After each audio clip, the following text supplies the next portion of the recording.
Gosselin, Dumont. Bonjour Francis. Bonjour Mario. Alors, M. Trump qui a annoncé en fin de semaine, choqué, fâché contre le Canada, des nouveaux tarifs potentiellement de 10 %. Ouais. Est-ce qu'on peut vraiment changer sa politique commerciale, ajouter des tarifs parce qu'on n'aime pas une publicité? Ben non. Clairement, on peut pas. Puis c'est intéressant parce qu'en fait, tout ce qui a mis le feu aux poudres, là, si on se rappelle là, les 5-6 derniers jours, il y a une publicité donc, qui a été conçue par le gouvernement de l'Ontario. Doug Ford, évidemment, est derrière tout ça, pour rappeler le discours de Reagan. On a vu ça 1000 fois. Mais en fait, ce que M. Trump a invoqué dans son premier message, en fait, et qui témoigne d'une certaine insécurité, je pense, c'est qu'il a peur, je pense, que la Cour suprême des États-Unis, qui est en train de se saisir là, du dossier des tarifs, ne lui donne tort. En fait, lui disent que tout ça est un peu de l'invention. En fait, lui disent qu'il n'y a pas ce pouvoir-là, mais exactement. Quand ils ont mis la première fois les tarifs, il y avait quand même beaucoup d'experts. T'écoutais les plateaux aux États-Unis, il y a quand même beaucoup d'experts en droit constitutionnel qui disaient qu'il n'y a pas le pouvoir de faire ça. Il n'y a pas le pouvoir. C'est le Congrès qui impose la politique commerciale, les tarifs, le président... À l'exception, Mario, d'une situation de cas d'urgence. Et là, il disait les hordes d'immigrants qui arrivent du Canada, le fentanyl.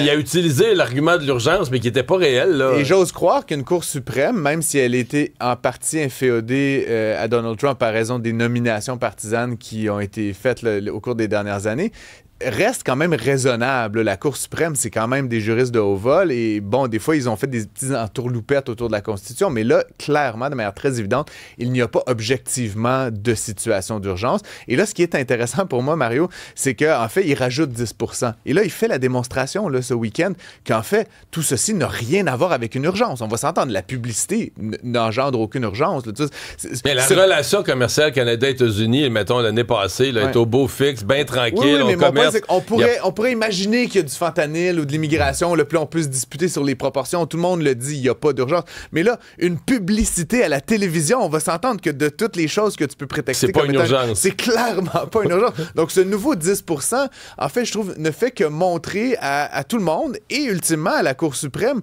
que c'est une fausse prémisse. Et donc, je me demande, tu sais, M. Trump qui avait peur que la pub n'influence la décision de la Cour suprême, je trouve que c'est sa réaction qui pourrait l'influencer davantage la Ceci dit, j'écoutais Guillaume Lavoie, notre collègue, en fin de semaine, qui disait, à part là, bon, tu sais, ça a mis le feu aux poudres dans la négociation, mais la pub là, semble marcher fort. C'est-à-dire que des millions, des Américains qui s'en souvenaient pas que Reagan, ou qui l'ont jamais su que Reagan avait dit ça, on parle de millions d'écoutes parce que les gens vont réécouter l'extrait dans son ensemble là, de 4-5 minutes de Reagan. Oublie, il y a l'écoute, donc ça a joué pendant la série mondiale où il y avait des dizaines de millions de personnes qui écoutaient la télé ce week-end, mais là en plus, c'est comme tu dis, sur les plateformes YouTube, etc. Les gens le New York Times, le Wall Street Journal, ils vont d'analyse comparative, tu sais, c'est rendu le donc, sujet de l'Américain moyen pro-Trump pourrait commencer à se demander, mais c'est-tu vraiment bon, les tarifs? Parce que Reagan ne trouvait pas ça bon. Non, pas du tout. Puis même, je lisais une analyse ce matin, là, parce que la Fondation Reagan a dit, bon, ça représente mal les propos de M. Reagan. Et donc, cet analyste, Mario, prenait tous les moments qui ont été sortis du discours d'origine et il montrait en fait que Reagan était encore plus donnant à l'endroit des tarifs là-dedans. Donc, c'est quand même assez intéressant là, de le voir. Bon, pendant ce temps, M. Carney veut diversifier les exportations du Canada. Pour ça, ça prend du transport qui va plus loin que les États-Unis, et notamment des ports. Et là, l'agrandissement du port de Montréal est contesté. Oui, ben écoute, c'est un projet quand même qui date des années 80, qui s'est concrétisé ces 5 dernières années là, avec le nouveau projet de loi C5 là, du gouvernement de M. Carney. L'idée, c'est d'accélérer certains de ces projets-là, puis l'expansion à contre-cœur en fait partie. Donc, c'est pas d'hier, la veille. C'est quand même étonnant, Mario. Bon, il y avait 70 personnes environ là, qui se sont rassemblées là, sur la rive sud. C'est pas 70 000. Non. 67 personnes, même, ce que j'ai cru comprendre. J'arrondissais à la hausse parce qu'il y avait Martine Ouellette, ça compte pour 3. Mais mon point, c'est que, bon, il y avait une couple de monde qui se sont réunis, puis là, ils disent toutes sortes d'affaires. Bon, ça va faire de la pollution, ça va dommager les berges, etc. Mais il y a aussi l'habitat du chevalier cuivré. Oui, que je refuse qu'on appelle le suceur cuivré. C'est non. C'est non. Pourquoi, Mario? Bon. Tout ça pour dire, Mario, le port de Montréal opère pas à capacité actuellement, mais l'enjeu, c'est que tu peux pas opérer à capacité. Il n'y a aucun port qui est à 100%, parce qu'à 100%, il faut que tu sortes un conteneur pour entrer un conteneur. Il faut toujours qu'il y ait un petit peu de buffer, là, si je peux me le dire ainsi. Donc, et là, il y a une croissance au port de Montréal qui est historique, et on va arriver d'ici à 2030 pas mal à capacité, c'est-à-dire autour de 80-85%, où là, ça va commencer à être un enjeu que des fois, il n'y aura plus de place, on va devoir refuser des navires. Donc, c'est nécessaire. Puis comme tu le dis, on veut étendre nos activités internationales, on veut cesser de dépendre des Américains. Et qui plus est, là, les gens disent souvent « Ah, les bateaux, ça pollue, ça pollue. » Non, c'est le contraire. C'est un des moyens de transport les moins polluants. Divise ça par iPhone, là, divise ça par unité transportée. C'est le moyen de transport le plus efficace. Là, parce que c'est vrai que c'est des gros moteurs, ça, mais je veux dire, t'as l'équivalent, je sais pas combien de milliers de camions dans un cargo. 14 000, 15 000 camions. Donc, ultimement, cette idée qu'on va envoyer des choses à Vancouver puis les faire traverser le pays avec des camions, c'est un peu ridicule. Qui plus est, ça coûte très cher. Il faut un camionneur, il faut un camion. Je veux dire, tout ça, le bateau, c'est quand même... État des routes. État des routes, etc. Bref, c'est quand même nécessaire.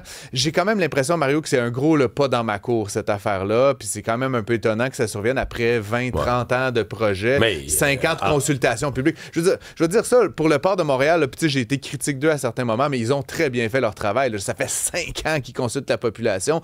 Tout a été dit. La seule petite affaire, là, c'est qu'ils vont récupérer de l'eau pour nettoyer, là, notamment les routes, pour justement éviter la poussière. Là, c'est quand même noble. Mais c'est de l'eau qu'on va prendre dans le fleuve, qu'on va filtrer puis qu'on va remettre dans le fleuve. Certains disent que ça peut engendrer de la pollution. Mais Mario, il y a 1 milliard de mètres cubes d'eau qui passent là. Ils vont en prendre 1400 pour nettoyer les affaires. Juste toute proportion gardée, je comprends qu'on veut être fâché pour être fâché, mais c'est vraiment un cas de pas dans ma cour, beaucoup plus que de grandes préoccupations environnementales. Francis, merci. Et Isabelle, on est peut-être trop sévère avec notre système de santé. Toi, Daniel, a une bonne expérience. Je me dis, quand ça va bien, on va mettre la lumière là-dessus. C'est un père de famille d'un enfant handicapé. Puis récemment, son fils a eu besoin de soins. Il a pris contact avec le CLSC à Saint-Hubert. Le lendemain, il y avait un rendez-vous avec une infirmière clinicienne. 2 semaines plus tard, il a vu une chirurgienne. La prise en charge a été complète. Le système me donne le service selon les besoins dans un délai raisonnable. Donc, Daniel, pour lui, ça a bien été. Donc, quand il y a des belles histoires, il faut les mettre en lumière aussi. Sinon, on reste cynique. Ben oui, absolument. Et Alexandre, c'est une histoire abracadabrante et on est obligé de se dire encore, mais pour une deuxième fois en quelques semaines, on a retrouvé un nouveau-né à Longueuil. Encore une fois. Et cette fois, Mario, ce n'est pas devant une résidence, c'est bien dans un abribus d'autobus à Longueuil. On va rejoindre tout de suite notre collègue Andy Saint-André. Andy, dis-nous un peu, là, d'abord, l'état de santé du nouveau-né et la chronologie des événements.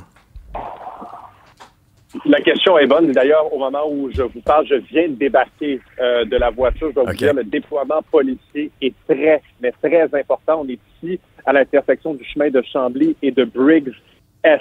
Si on fait le fil des événements, parce que là, les détails entrent au compte-gouttes au moment où on sort, mais les dernières informations nous disent que vers 6h30 ce matin, il y a des appels, au moins un appel qui a été logé au 911 pour signaler la présence de ce qui semble, et là c'est comme ça que le service de police d'agglomération de Longueuil, là, le phase, on dit que ça semble être un bébé dans un abribus, donc situé vraiment à l'intersection de Chambly et de Briggs. Autre information cruciale aussi, et de ce qu'on entend, ça ne s'en va pas dans la bonne direction. Je m'avancerai pas et confirmer hors de tout doute le décès du bébé, là, mais il y a des manœuvres qui ont été immédiatement prodiguées sur le nouveau-né. Ensuite, évidemment, il y a la scène qui a été érigée. Ce nouveau-né-là a été pris en charge par les ambulanciers sur place. On s'est dirigé rapidement au centre hospitalier. Pour les gens qui nous écoutent, ça va circuler dans ce secteur-là ce matin. Vous nous écoutez à la radio, la rue Briggs, direction Est, fermée à toute circulation. Le chemin de Chambly, direction Nord, c'est la même chose, mais je pense que l'information qui est primordiale en ce moment, et ce n'est vraiment pas ce qu'on souhaite, c'est clair, mais c'est que ce sont que des manœuvres ont immédiatement été prodiguées sur le nouveau-né. Alors, on attendrait évidemment une mise à jour de l'état de santé. Je débarque à l'instant même du véhicule. Je viens de le faire dans les dernières minutes avant de prendre l'appel. Puis évidemment, on aura des images à présenter. Mais on nous donne, Andy, on nous donne aucun détail. Est-ce que le bébé était emmitouflé dans une couverte? Est-ce qu'il était dans un siège d'auto? On n'a aucune information, là. Aucune information. Puis pendant que tu me poses cette question-là, Mario, je vois l'abribus, mais je suis assez loin, là. Je vais tenter de me rapprocher parce qu'on voit certains éléments à l'intérieur de l'abribus. Alors, est-ce que ça ça correspond peut-être à justement des couvertes ou quoi que ce soit. Je n'en vois pas de loin. Là, ça semble être du matériel qui a été Parce que là, il faisait cette nuit, on nous annonçait 1 ou 2 degrés à peu près. Là. C'est pour un bébé, c'est vraiment froid, là. C'est clair. Ah non, c'est très froid. Puis même ce matin, j'ai mon gros manteau encore à 7h. Alors, je peux pas m'imaginer autour de 6 enfants de pire. Alors, une enquête qui débute, une autre enquête. Parce qu'il y a 3 semaines, on parlait d'un nouveau-né laissé devant le pas d'une porte. Alors voilà, Mario, ce sont vraiment les derniers détails que j'ai pour vous. Extrêmement troublant. Andy, merci beaucoup. Tu suis ça pour nous. Et merci. On se reparlera sans doute prochainement. Merci, Andy. Point de presse de Mark Carney en Asie, oui, Alexandre. Je vous disais qu'il allait rencontrer la presse, commenter pour la première fois tout ce qui se passe dans sa négociation très tumultueuse avec le président américain. Eh bien, je vous résume un peu là, ce qui s'est dit. Rappelons d'abord qu'en fin de semaine, Donald Trump là, a imposé 10% de tarifs supplémentaires parce que le Canada n'avait pas retiré encore la fameuse publicité mettant en vedette Ronald Reagan sur les tarifs. Alors, Carney, ce matin, a dit être prêt à discuter à nouveau avec le président américain. Après ce geste-là, une publicité qui a été qualifiée d'hostile, donc, par les Américains, par les États-Unis. Alors, ce que le premier ministre canadien a dit, c'est que nous sommes prêts à nous asseoir à la table des négociations lorsque les États-Unis seront prêts à s'y asseoir. Maintenant, à court terme, Donald Trump a dit qu'il ne voulait pas rencontrer Mark Carney. Il ne l'a pas croisé, d'ailleurs, jusqu'à maintenant. Lui qui a rompu dans un premier temps les relations commerciales avec le Canada. Et ça, c'était avant d'ajouter donc 10% de tarifs supplémentaires. En théorie, la publicité doit être retirée des ondes aujourd'hui, Mario. Ouais. Peut-être... Il y a vraiment 2 façons de regarder ça. On peut dire que c'est la gaffe suprême là, de Doug Ford d'avoir mis le feu aux poudres alors que ça allait mieux que les Américains. Mais il y a aussi l'autre point de vue qu'entre autres Guillaume Lavoie en fin de semaine rappelait, c'est quand même un succès cette publicité-là parce que des millions d'Américains qui se souvenaient plus de ça et là qui commencent à se demander mais c'est-tu vraiment bon les tarifs? Regarde ce que Ronald Reagan disait.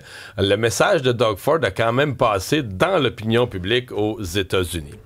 Isabelle, cette plainte de Cogeco et Bell qui voulait faire fermer cette radio, qui voulait faire fermer Cube Radio, l'enlever des ondes du 99.5, mais ils ont perdu. Bien, je veux dire, il y avait des jobs en jeu, là, mine de rien. On rentre ici tous les jours, mais il y avait quand même cette épée Damoclès où il y avait ces plaintes conjointes entre Cogeco et Bell qui voulaient que la programmation de Cube soit retirée des ondes du 99.5, cette entente avec les Leclerc Communications.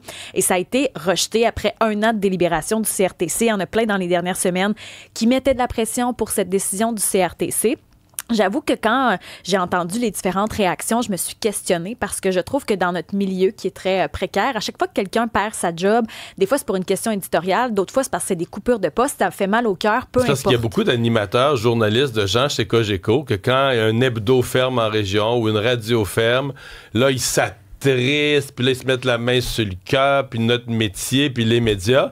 Pendant que leur patron travaille pour essayer d'en faire fermer un. Mais c'est ça qui crève-cœur parce que quand on regarde, par exemple, la campagne présentement, les campagnes au municipal, il y en a plusieurs qui vont dire on entend plus parler de la campagne américaine. Mais ça, c'est parce qu'il y a moins de journaux locaux, c'est parce qu'il y a moins de voix, il y a moins de monde sur le terrain, il y a moins de gens qui font. Donc, quand quelque chose ferme, c'est triste pour tout le reste, pour la pluralité des voix. Et là, moi, j'avoue que quand j'entends ça, l'espèce de désir de vouloir faire fermer des voix et des micros, ça me fait quelque chose. Quand les chiffres sont sortis à la fin de l'été, là, qui parlaient de la forte montée de l'écoute du 99.5 FM, ça va même, et moi ça m'avait étonné, ça va même été la réaction de Cogeco. Dans la réaction de la direction, il n'y avait aucune, on va travailler fort, on va améliorer notre programmation, on redouble d'efforts, tous les classiques pour dire que tu vas, en bon français, tu vas faire de la bonne radio puis tu vas essayer de te démarquer. Ils avaient dit non, nous on a des démarches en cours, on pense qu'on va pouvoir les faire fermer.